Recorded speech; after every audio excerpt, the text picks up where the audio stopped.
नमस्कार, मेरा नाम है कन्हैया कुमार और आज मेरे साथ हैं ओबीसी महासभा के पदाधिकारी। जैसा कि आपने देखा होगा, बहुत ही तेज तर्राट और कहीं ना कहीं देखा जाए तो मध्य प्रदेश में सबसे ज़्यादा ओबीसी समाज के लिए आवाज़ उठाने का काम करते तो राम भगत कुशवाहा जी करते हैं। पहले राम भगत कुशवाहा जी, आपका बहुत बहुत स्वागत है हमारे चैनल पर। भी बहुत बहुत धन्यवाद कन्हैया जी। जी राम भगत जी, मैं आपसे जानना चाहूँगा कि जिस प्रकार से अभी 5 राज्यों का जो चुनाव हुआ है, 5 राज्यों का चुनाव होने के बाद जो कल 4 राज्यों का परिणाम आया है, उसमें 3 राज्यों में जो लगभग कहीं ना कहीं बीजेपी सरकार बना रही है और लोगों के द्वारा ऐसा कहा जा रहा है कि ओबीसी महासभा का सबसे बड़ा फैक्टर रहा है, क्योंकि ओबीसी समाज को सबसे ज़्यादा टिकट है वो बीजेपी पार्टी ने दी थी। तो क्या सही है या गलत है, आपका क्या मानना है? देखिए, आज जहाँ हम बैठे हैं, मैं सबसे पहले अपनी विधानसभा की बात करूँगा। सबसे पहले जो हमारे पवई विधानसभा क्षेत्र की जनता है, उनको बहुत बहुत शुभकामनाएं और बधाई। सभी वर्गों ने जो मेहनत की, जो हमारे बीच के ओबीसी से विधायक बने, पूरे विधानसभा के सभी वर्गों ने अच्छी तन मन धन से मेहनत की है। वो युवाओं को भी बहुत बहुत बधाई, जो हमारे युवा आगे आए और अच्छी मेहनत करी और विधायक जी को दोबारा से विजय बनाया। और मैं विधायक जी को बहुत बहुत बधाई देना चाहता हूँ, जो कि हमारे दोबारा क्षेत्र के विधायक बने। तो सरकार के बारे में आप क्या कहना चाहेंगे? जैसा कि ओबीसी महासभा पहले से ही कह रही थी कि यहाँ पर बीजेपी हो या कांग्रेस पार्टी हो, दोनों को उखाड़ फेंकना है। मैंने अभी भी लेटेस्ट महेंद्र सिंह जी का जो बयान सुना था, वो कह रहे कि हमें कहीं ना कहीं जो बीजेपी और कांग्रेस है, दोनों को फेंकना चाहिए और जो बहुजन पार्टियाँ हैं उनका राज लाना चाहिए। इस पर आपका क्या कहना है? देखिए, जब हमारे लोग कांग्रेस हो चाहे भाजपा हो, अब उसमें जाएंगे, ओबीसी के हो, एससी के हैं, एसटी के हो, तो हमारा तो कर्तव्य बनता है कि हम उनको विधायक बनाएं। तो हम लोगों ने यही सोच समझ के हैं, पार्टी से कौन वो ज़्यादा वो नहीं है लगाव कि, लेकिन हमें अपने लोगों से लगाव है और हम लोगों ने यही मेहनत की है कि हमारे एससी एसटी ओबीसी के जो क्षेत्र के हैं, किसी वर्ग के हो, लेकिन हमारे क्षेत्र के विधायक बनना चाहिए। और कहीं ना कहीं जैसे कोई विचारधारा की बात आती है तो हमें वही एससी के विधायक है, तो हमको उनमें हम लोगों ने सपोर्ट की है। और एक चीज़ और जो कहा जा रहा है लोगों के द्वारा, जो सूत्रों के हवाले से मुझे ये सूचना मिली है कि जिस प्रकार से कहीं ना कहीं ओबीसी यहाँ पर हमलावर थी और ओबीसी ने जो आवाज़ उठाई थी कि यहाँ जो हमें सबसे ज़्यादा भागीदारी देगा हम उसी के साथ रहेंगे। तो क्या ये सही है? जो भी बीजेपी पार्टी इतनी तूफानी तरीके से जीती है, इसमें ओबीसी महासभा का हाथ रहा है क्या? हाँ, पार्टी के लिए तो नहीं रहा है, लेकिन अपने ओबीसी के हमारे जो प्रतिनिधि जो लड़ रहे थे तो उनके लिए ज़रूर सपोर्ट था और अपना विधायक बनाने की कोशिश थी। अब पार्टी की वजह समझो, चाहे ओबीसी की समझो, चाहे एससी की समझो, एससी की समझो, चाहे क्षेत्र की समझो। जी, और आने वाले समय में जैसा कि अभी जो ये चुनाव चल रहा था 5 राज्यों का, इसमें कहीं ना कहीं जो सेमीफाइनल माना जा रहा था ये लोकसभा चुनाव का, तो आने वाले लोकसभा चुनाव के लिए आप लोगों ने क्या आखिरकार जो स्ट्रेटजी अपनाई है कि आने वाले समय में किसके साथ आप लोगों को रहना है, या इसी तरीके से रहेंगे जिस प्रकार से आपने कहा था कि जो पार्टी हमें सबसे ज़्यादा भागीदारी देगी हम उनके साथ रहेंगे? क्या कहना चाहेंगे आप इस पर? आपसे कहना चाहें कि जैसे अभी तो लोकसभा का चुनाव भी हुआ नहीं है, बाकी है जो चुनाव ही हुआ है, हम इनसे अपनी हक भागीदारी हिस्सेदारी लेंगे। जब अगर नहीं देते हैं तो फिर दूसरा कुछ विचार बनाएंगे।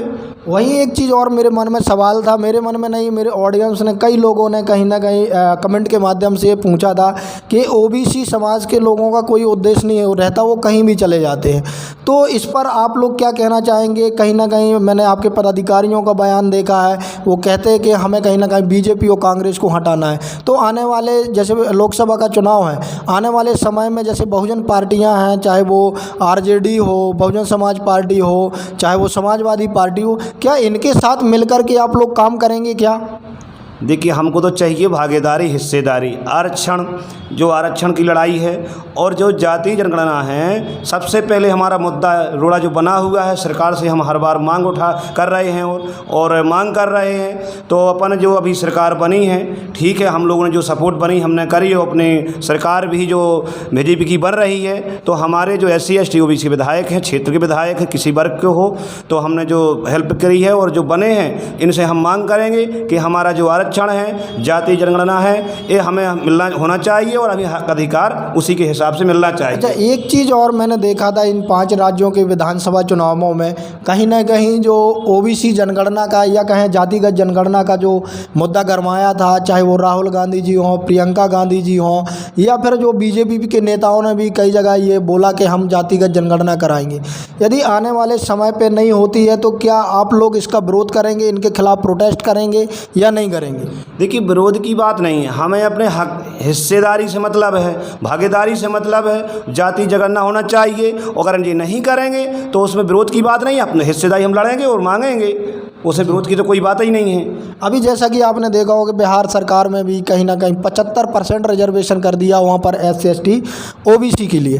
क्या आपको नहीं लगता कि ये पूरे भारत देश में जिस तरीके से अदर जातियों की आबादी बहुत ज़्यादा जनसंख्या में है, उस हिसाब से भागीदारी मिलना चाहिए या नहीं मिलना चाहिए, इस पर क्या कहना चाहेंगे आप? देखो, मैं तो अपनी OBC के लिए बस नहीं कह रहा हूँ, सभी वर्गों की जाति गणना होना चाहिए। जिसकी जितनी हिस्सेदारी, जिसकी जितनी संख्या भारी, उसकी उतनी हिस्सेदारी। सभी में किसी के, हम लोग का ये वो नहीं मानना नहीं है कि हम खाली OBC अलग से तो आई नहीं है, तो सभी भारत देश में सबकी जाति जनगणना होना चाहिए, उसी के हिसाब से हिस्सेदारी मिलना चाहिए। राम भगत जी, एक सवाल और जो सबसे बड़ा सवाल है कहीं ना कहीं कि आने वाले समय में जिस प्रकार से कांग्रेस पार्टी जातिगत जनगणना की बात कर रही है, चाहे वो कन्हैया कुमार जी हों या राहुल गांधी जी हों, प्रियंका गांधी जी हों, लेकिन जिस तरीके से उन्होंने जातिगत जनगणना के लिए बोला, और कहीं ना कहीं मैंने कन्हैया कुमार के बयान को चलाया भी था, उन्होंने कहा था कि हम लोगों ने जो जाति जनगणना कराई थी 2011 में, लेकिन हमें पर्याप्त समय न मिलने के कारण हम लोगों ने जो जातिगत आंकड़े थे वो पेश नहीं कर पाए। तो क्या जिस प्रकार से ये कांग्रेस बोलती है, क्या वो अपने जिस प्रकार से बयान दी थी उस पर खरा उतरेगी या नहीं? आप क्या कहना चाहेंगे? आप बिल्कुल सही कह रहे हैं, लेकिन हम लोगों ने भी उनसे मांग की थी। जैसे उन्हें राहुल गांधी जी बोले थे एक मंच पे सभा में 20 मिनट बोले थे OBC के लिए कि हम जाति जनगणना कराएंगे, उनको हिस्सेदारी देंगे। जब हम लोगों ने कहा, जब ये बात करा ही रहे, तो हम लोगों ने समर्थन लगभग तय कर लिया था कांग्रेस के लिए।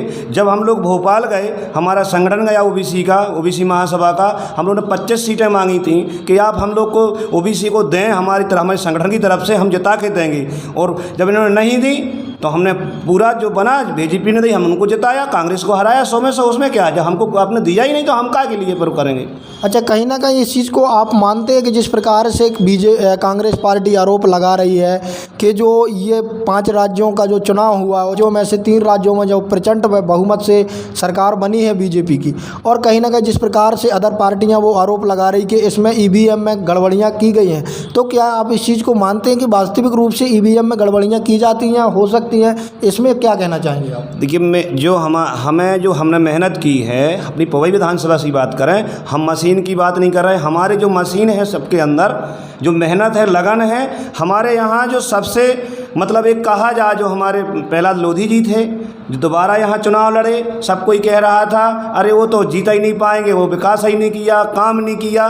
जब यहाँ पे जब हम लोगों की मशीन चली ना, मेहनत किया हमारे युवाओं ने, क्षेत्र के लोगों ने, तब हमें पता चला कि मशीन में कोई गड़बड़ी नहीं है। जब हम मेहनत करेंगे तो रिजल्ट अपने आए, सच्चाई कभी छुपती नहीं है। यानी आपके कहने का जो उद्देश्य ये है कि जिस प्रकार से तमाम पार्टियां आरोप लगाती हैं BJP पार्टी पर कि जो भी ये चुनाव जीते जा रहे हैं वो EVM में गड़बड़ियां करके जीते जा रहे हैं, तो इस चीज़ को आप बिल्कुल ही नकारते कि ऐसा नहीं है। लेकिन आपने देखा होगा कि चाहे वो अखिलेश यादव जी हो, मायावती हो, बामन मेश्राम जी हो, RJD हो, जितने भी तमाम बहुजन समाज पार्टियों के नेता हैं, वो इस पर आरोप खड़े करते हो। कहीं ना कहीं आपने देखा होगा कि एक ADR ने याचिका भी डाली थी सुप्रीम कोर्ट में EVM को लेकर के, जो अभी पेंडिंग है। तो आप इस पर स्पष्ट रूप से कह रहे हैं कि ऐसा कुछ नहीं होता है। देखिए, इनकी ये सोच है, जब आदमी मेहनत नहीं करेगा, जो गरीब मजदूर SC/ST OBC के जो लोग हैं, बिल्कुल जो जवान को बोल के नहीं जानते, उनके साथ अन्याय अत्याचार होता है। जब कांग्रेस के लोग कहते तो बहुत कुछ है, बिल्कुल मैं ये नहीं टारगेट नहीं कर रहा हूँ, लेकिन जो सच्चाई है, जब तक ज़मीन से काम नहीं करेंगे, जैसे हमारे शिवराज सिंह जी ने जो काम किया है, बहनाओं के लिए किया है, आज जो रिजल्ट आया है, सच्चाई है, उसमें कोई झूठ नहीं है। मैं समर्थन नहीं कर रहा कि BJP के समर्थन कर रहा हूँ, सच्चाई बात बोल रहा हूँ। जब हम ज़मीन के लोगों जो जुड़े लोग हैं, उनका हम समर्थन करेंगे तो हमारे साथ ज़रूर खड़े होंगे। तो एक चीज़ और है, कहीं ना कहीं जिस प्रकार से आपके पदाधिकारी बयान देते कि हम बहुजन समाज पार्टियों के साथ हैं, जितनी भी तमाम प्रकार की बहुजन पार्टियां हैं, तो आप यहाँ पर जिस प्रकार से बीजेपी का सपोर्ट कर रहे हैं, तो आने वाले लोकसभा चुनाव में स्पष्ट रूप से बता दीजिएगा कि आप बहुजन समाज पार्टियों को सपोर्ट करेंगे या बीजेपी कांग्रेस में यदि आपका कोई ओबीसी का कैंडिडेट होगा तो आप सिर्फ और सिर्फ कहीं ना कहा जाए कि जो भागीदारी है, भागीदारी के आधार पर आप लोग मदद करेंगे? जो भागीदारी है हमारी वो हमें मिल जाए और हमारी जाति गणना होना चाहिए। हमारा तो सब पहला मुद्दा जातिगत गणना का है। सभी वर्गों की गिनती कराई जाए, उसी हिसाब से उनको हिस्सेदारी मिलेगी। और अगर ये नहीं देते हैं तो फिर हमारी बहुजन पार्टी हो जो आएगी, अपन उनका समर्थन करेंगे। अच्छा, एक चीज़ और, एक सवाल आपसे कि जो अभी पार्टी जो चुनाव जीती हैं अभी, इस पर आप लोगों को क्या कहना चाहेंगे? देखियो, अब जब हमारी सरकार बनाई गई है तो हमें तो खुशी होती है कि हमारे जो विधायक बने हैं, तो खुशी तो हमको होती ही है। तो अब मांग करेंगे और हमारी जो मांगे होंगी वो पूरे ज़रूर करेंगे। जब नहीं करेंगे तो हम लोग अपने लड़कर के भी लेंगे, ऐसा थोड़ी। अच्छा, एक चीज़ और, सबसे ज़्यादा जो आपके बारे में सवाल पूछा जाता है, महेंद्र सिंह लोधी जी के बारे में, धर्मेंद्र सिंह जी के बारे में ये सवाल पूछा जाता है कि आप आने वाले समय में, अभी आप जो है एक संगठन के माध्यम से काम कर रहे हैं, लेकिन आने वाले समय में आप राजनीति में जाएंगे, क्या कहना चाहेंगे, राजनीति में जाएंगे या नहीं?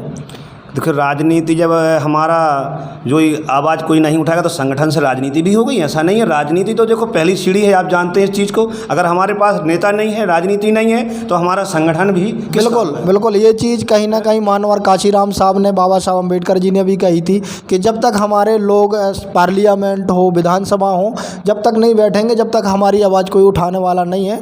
तो ये बात सही कह रहे हैं। लेकिन जो लोगों का सवाल था कि आखिरकार जो राम भगत कुशवाहा जी हैं, महेंद्र सिंह लोधी जी हैं, एक तरफा राजनीति कर रहे हैं, तो अभी कितना समय वक्त लगेगा आप लोगों को राजनीति में आने में, या समाज सेवा के रूप में ही कार्य करेंगे?